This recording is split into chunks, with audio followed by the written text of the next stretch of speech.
तो देखो, क्लास में कुछ स्टूडेंट्स ऐसे होते हैं जो हर वक्त विजिबल होते हैं, क्वेश्चन पूछते हैं, टीचर्स को इम्प्रेस करते हैं और हर टेस्ट के बाद डिस्कस करते हैं कि क्या चीज गलत गई और क्या चीज सही। और वहीं दूसरी तरफ कुछ ऐसे स्टूडेंट्स भी होते हैं जो ज्यादा बात नहीं करते, ज्यादा दिखते भी नहीं है, लेकिन जब रिजल्ट आता है तब सबके सब शॉक हो जाते हैं। सबके दिमाग में सिर्फ एक ही चीज चलती रहती है कि इतना कम स्कूल आने के बाद भी इन्होंने टॉप करा कैसे। ऐसे स्टूडेंट्स की कम्युनिकेशन स्किल्स, फिजिक और हर चीज बेस्ट होती है। आप भी यही सोचते होगे कि मैं भी उतनी ही पढ़ाई करता हूँ, उतना ही सीरियस हूँ और कहीं कहीं पर उनसे ज्यादा मेहनत करता हूँ, फिर भी मैं एवरेज क्यों हूँ। और कहीं कहीं पर तो ये लगने लगता है कि शायद मेरी किस्मत ही खराब है। बट आपको पता है रियलिटी क्या है? रियलिटी ये है कि आपकी किस्मत खराब नहीं है, आपका सिस्टम वीक है। तो देखो, जो परफेक्ट स्टूडेंट होते हैं उनके पास कोई स्पेशल टैलेंट नहीं होता है, उनके पास एक सिस्टम होता है, उनके दिमाग का, रूटीन का, माइंडसेट का और उनके प्रेजेंस का। इस वीडियो में मैं आपको 5 ऐसे स्टेप्स दूंगा जो आपको एक परफेक्ट स्टूडेंट बना सकते हैं। इस वीडियो में कोई भी बोरिंग टिप्स या फिर फेक मोटिवेशन नहीं है। इस वीडियो का हर एक चैप्टर आपके लिए बहुत ज्यादा इंपॉर्टेंट है, बट लास्ट वाले चैप्टर आपके लिए सबसे ज्यादा डेडली और इम्पोर्टेंट है, जो है आयोनोकोजी माइंडसेट, जो आपको एक साइलेंट, परफेक्ट और इंटेलिजेंट स्टूडेंट बनाता है, जस्ट लाइक आयोनोकोजी, जिसका दिमाग काल्म होता है लेकिन एग्जीक्यूशन शार्प, जो दिखाता कम है करता ज्यादा है। और कोई भी बंदा ये नहीं बता सकता है कि उसके दिमाग में क्या चल रहा है। वीडियो को स्किप मत करना, क्योंकि अगर आपने इस वीडियो को पूरा सुन लिया तो आप एक एवरेज से एक परफेक्ट स्टूडेंट बन जाओगे, जो हमेशा टॉप 1% में आता है और सभी लोग उसकी रिस्पेक्ट करते हैं। तो अब बिना टाइम वेस्ट किए सीधे स्टार्ट करते हैं। Chapter 1, class topper psychology, think like the top 1%। आपने एक चीज तो नोटिस किया होगा, हर स्कूल और हर क्लास में एक टॉपर होता है जो हमेशा कंसिस्टेंट होता है। फिर चाहे पेपर टफ हो या इजी, उसका नाम हमेशा ऊपर ही रहता है। लेकिन उस टॉपर का एक्चुअल सीक्रेट क्या है? ज्यादा पढ़ाई करना? हाँ हो सकता है। ट्यूशन लेना? हाँ ये भी हो सकता है। लेकिन रियल रीजन इन चीजों से अलग है। इसका रियल सीक्रेट है उसका माइंडसेट क्लास के दूसरे बंदों से अलग है। तो देखो, एक बार एक एवरेज स्टूडेंट ने एक टॉपर से पूछा, तेरे कॉन्सेप्ट कैसे इतने क्लियर होते हैं? मैं भी उतनी ही क्लास अटेंड करता हूँ, उतनी ही पढ़ाई करता हूँ, फिर भी मुझे हाफ चीजें याद होती हैं और तुझे सब। उस टॉपर का आंसर बिल्कुल सिंपल था। उसने कहा कि मैं पढ़ता हूँ दिमाग से, तू पढ़ता है स्ट्रेस से। यही होता है एक टॉपर और एक एवरेज में डिफरेंस। टॉपर लोग स्ट्रेस से नहीं सोचते हैं, वो स्ट्रेटेजीज बनाते हैं। जो बंदा पढ़ाई में अच्छा होगा वो हमेशा बैकवर्ड से फॉरवर्ड सोचेगा। वो टेस्ट पेपर को इमेजिन करेगा और सोचेगा कि टीचर कौन से क्वेश्चंस दे सकती है, मुझे कौन सी लाइन लिखनी चाहिए जिससे वो इम्प्रेस हो। वो सिलेबस को एज अ ब्लूप्रिंट देखता है, हर चैप्टर में क्या इंपॉर्टेंट है और क्या स्किप करना है, ये बात उसे पता रहती है। सिंपल लैंग्वेज में कहूँ तो वो पढ़ता नहीं है, एनालाइज करता है। जब एक एवरेज स्टूडेंट एक ही चैप्टर को बार बार पढ़ के अपना टाइम वेस्ट कर रहा होता है, तब एक टॉपर वो कभी भी रट्टा मारने की कोशिश नहीं करता, और इसी टेक्निक को कहते हैं एक्टिव रिकॉल। और सबसे बड़ी बात, एक अच्छे स्टूडेंट को ये बात पता होती है कि अगर वो पैनिक होगा तो उसने जो याद किया है वो भी पेपर में नहीं लिख पाएगा। अगर आपका पेपर टफ है, नो रिएक्शन, सिलेबस इनकम्प्लीट है, तब भी काम रहो, क्योंकि कहीं ना कहीं आप भी ये बात जानते हो कि अगर आपका सिलेबस इनकम्प्लीट है तो आप सब कुछ कवर नहीं कर पाओगे। बट आप जितना कवर कर सकते हो उसको बहुत परफेक्टली करो, इससे आपका हर पेपर में इम्पैक्ट तगड़ा होगा। तो देखो, टॉपर्स वो नहीं होते हैं जो सब कुछ पढ़ते हैं, टॉपर्स वो होते हैं जो सब कुछ समझ के पढ़ते हैं। Chapter 2, master your discipline without motivation. Imagine करो कि आपने सोच लिया है कि आपको सीरियस बनना है, आपको स्मार्ट बनना है और अपनी पढ़ाई और डिसिप्लिन को नेक्स्ट लेवल पे ले जाना है। लेकिन जब ये सब करने की बारी आती है तो जो सबसे पहले एनिमी आपके सामने होता है वो है आपका मूड। कभी मन नहीं करता, कभी डिस्ट्रैक्शंस के चक्कर में टाइम निकल जाता है और कभी लगता है कि कल से स्टार्ट करूंगा, और ये कल कभी नहीं आता। आपका ये बात जानना बहुत जरूरी है कि मोटिवेशन झूठ बोलता है। जब आप मोटिवेट होते हो तो आपको सब कुछ ईजी लगता है, बट जैसे ही मोटिवेशन आपका साथ छोड़ देता है तो आपका बनाया हुआ पूरा सिस्टम टूट जाता है और फिर वापस वही गिल्ट, स्ट्रेस और ओवर थिंकिंग। मोटिवेशन पे डिपेंड रहने का सीधा सा मतलब है कि अपने दिमाग को गैम्बलिंग पे छोड़ देना। और वहीं दूसरी तरफ डिसिप्लिन एक वेपन है जो आपके मूड से बड़ा होता है। रूटीन सिंपल होता है, वो कहता है कि चाहे मन करे या ना करे, एक छोटी जीत ले लो। फिर चाहे एक पेज पढ़ो या एक फॉर्मूला रिवाइज करो, बस स्टार्ट करो, क्योंकि रूटीन को मोमेंटम चाहिए होता है और मोमेंटम मोटिवेशन से ज्यादा पावरफुल होता है। डिसिप्लिन आपके दिमाग को कंडीशनिंग देता है, सेम टाइम पे सेम काम करने से रेजिस्टेंट कम हो जाता है। हर बार सोचना नहीं पड़ता है कि पढ़ाई करनी है या फिर नहीं। और सबसे इम्पोर्टेंट, डिसिप्लिन आपका कॉन्फिडेंस बिल्ड करता है। जब आप अपने प्लान के साथ लॉयल होते हो तो आपको खुद पे भरोसा बढ़ जाता है। अब आप पूछोगे कि कैसे एक अच्छा डिसिप्लिन और रूटीन बना सकते हैं? तो एक अच्छा रूटीन बनाने के लिए आपको एक फिक्स्ड टाइम पिक करना होगा, सिर्फ 30 मिनट्स के लिए। एग्जाम्पल, रात 9:30 बजे से 10 बजे तक। बट आपको बहुत बड़ा टारगेट नहीं रखना है, जैसे 5 घंटे का प्लान या फिर 10 चैप्टर्स का लोड। एक दिन में सिर्फ एक कॉन्सेप्ट को डीपली समझो, 25 मिनट्स इंटेंस फोकस और 5 मिनट का ब्रेक, 2 राउंड्स कर लो, दैट्स इनफ। आप चाहे कितना भी स्मार्ट सोच लो, कितनी भी स्ट्रेटेजीज बना लो, अगर आपका सिस्टम वीक है तो कुछ भी नहीं बदलेगा। और डिसिप्लिन वही ब्रिज है जो सोच और रिजल्ट के बीच होता है। और जब आपका रूटीन स्ट्रॉन्ग हो जाता है, आप ऑटोमेटिकली शार्पर दिखने लगते हो, ज्यादा कॉन्फिडेंट फील करते हो और दिमाग क्लियरिटी से काम करता है। ये बात हमेशा हमेशा याद रखना कि बिना डिसिप्लिन के टैलेंट भी वेस्ट हो जाता है और बिना रूटीन के इंटेलिजेंस भी।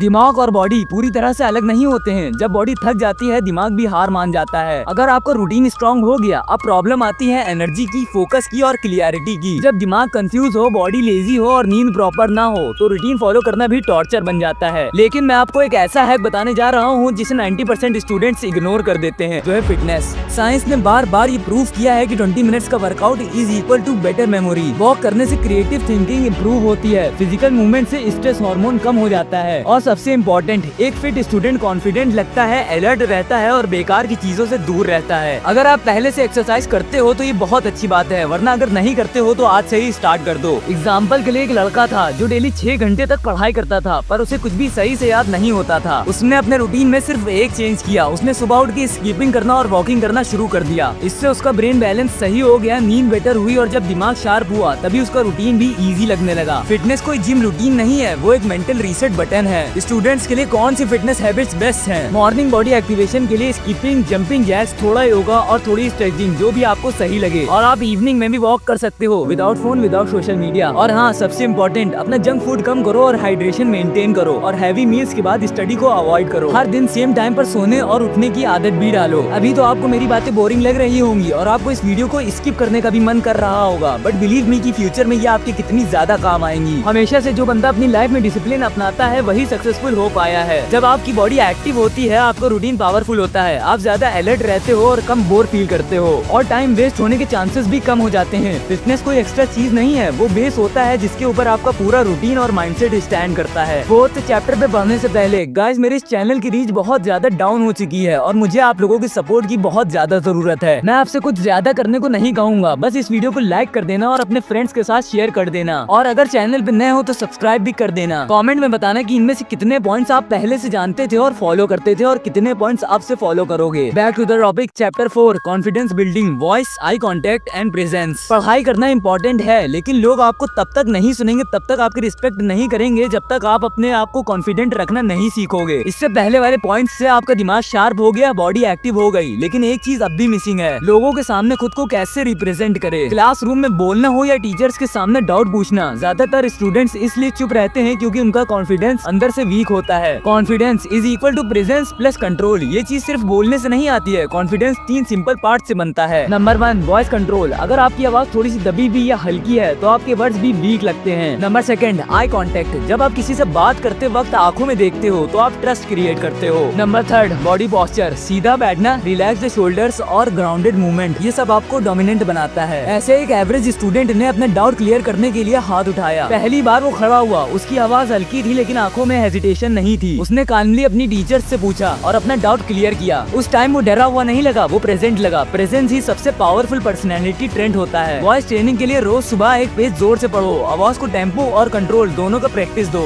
मिरर के सामने खड़े हो के अपने आप से 2 मिनट डेली बात करो, आंखों में आंखें डाल के, इससे आपका आई कांटेक्ट बेटर होगा। क्लास में एक बार हाथ उठा के एक आंसर दो। जितनी बार आप अपने कंफर्ट जोन से निकलते हो उतनी बार आपका ब्रेन ट्रस्ट बिल्ड करता है। आप कितना भी पढ़ लो, फिट हो जाओ, रूटीन बना लो, लेकिन अगर आप दुनिया के सामने अपनी प्रेजेंस रखना नहीं सीख रहे हो तो आप अपनी पावर को छुपा रहे हो। अगले एंड फाइनल पार्ट में हम बात करेंगे एक ऐसे स्टूडेंट के माइंडसेट की जो दुनिया के रूल्स तोड़ता है, ना ज्यादा दिखाई देता है और ना ज्यादा इमोशंस शो करता है, फिर भी सबसे ज्यादा पावरफुल है। Chapter 5, the Ayanokoji formula, calm mind sharp move.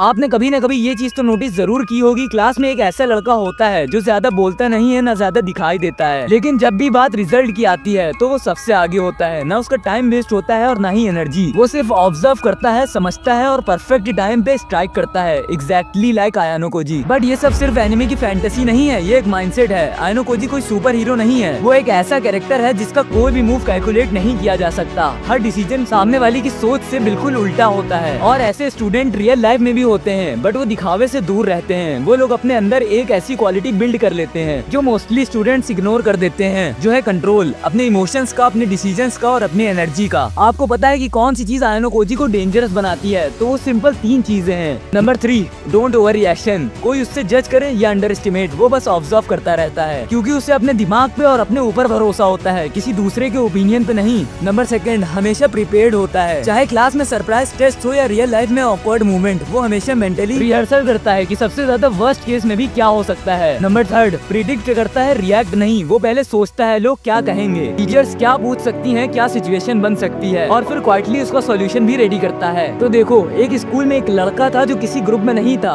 न वो टीचर्स का फेवरेट था न क्लास का लीडर, लेकिन जब फाइनल एग्जाम्स आए उसने सबको बीट कर दिया। लोग हैरान थे, ये कब पढ़ता था, ये कब इतना स्मार्ट बन गया। द ट्रूथ इज वो सबको साइलेंटली ऑब्जर्व करता था। वो टीचर के टीचिंग पैटर्न, टेस्ट के ट्रेंड और स्टूडेंट की वीकनेस को नोटिस करता था। उसने स्मार्ट वर्क किया बिना लाउड हुए। वो आयानो कोजी था रियल लाइफ में। कल स्कूल में टीचर्स क्या पूछ सकते हैं, अगर मैंने गलत आंसर दिया तो मैं उसे कैसे हैंडल करूंगा। जब आप दिमाग में सिचुएशन रिहर्सल कर लेते हो तो रियलिटी में पैनिक नहीं होते हो। किसी को दिखाए बिना एक स्किल बिल्ड करो। एग्जाम्पल के लिए public speaking, writing, problem solving, fast calculating, और जब वक्त आएगा तो यही चीज आपका एक हिडन वेपन बन जाएगा। And last, extra special point, सबके साथ दोस्ती करना जरूरी नहीं है। टाइम और एनर्जी सिर्फ उन पे लगाओ जो आपको मेंटली अपलिफ्ट करते हो, जो आपके आगे चल के काम आ सके। बाकी सब लोग आपके लिए सिर्फ डिस्ट्रैक्शन है। एक काल्म माइंडसेट ही सबसे ज्यादा डेंजरस वेपन होता है। जब आपको जल्दी नहीं होती है प्रूफ करने की, जब आप क्वाइटली अपने काम करते हो बिना शो ऑफ के, तब आप डेंजरस बन जाते हो, क्योंकि लोग आपको अंडर एस्टिमेट करते हैं और आप उनकी एक्सपेक्टेशन को तोड़ देते हो। आयानो कोजी बनने का मतलब होता है इनविजिबल रहकर गेम कंट्रोल करना। मैंने इस वीडियो की शुरुआत की थी एक प्रॉमिस से कि एंड में आपको वो माइंडसेट मिलेगा जो आपको एक परफेक्ट स्टूडेंट बनाएगा। तो अब वक्त आ चुका है कि आप आयानो कोजी मोड को एक्टिवेट करो।